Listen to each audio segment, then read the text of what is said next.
में दिल्ली शहर में क्रेडिट कार्ड चलता सखी। जाई बाजार में दिल्ली शहर में क्रेडिट कार्ड चलता। कैसे बताई सखी सजनवा गूगल पे करता। कैसे बताई सखी सजनवा गूगल पे करता। गूगल पे करता।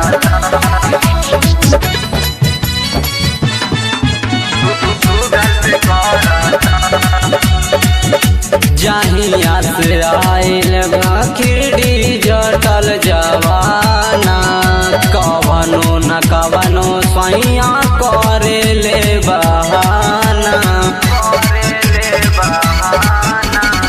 सवतिनिए के चक्कर में रहेले रोजाना। घरवा के ठीक नहीं लागता खाना।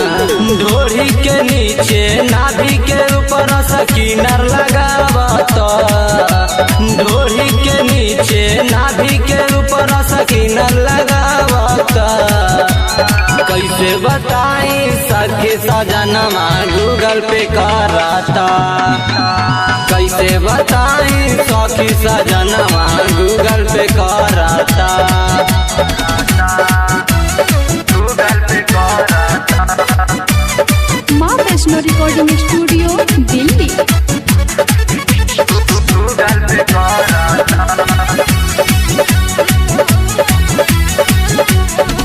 कमर के नीचे लगावत सकीनार।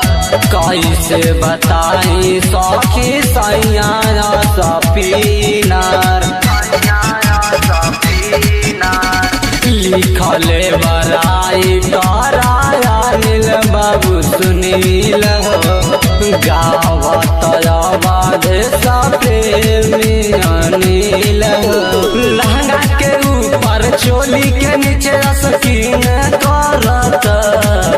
लहंगा के ऊपर चोली के नीचे स्किन करत।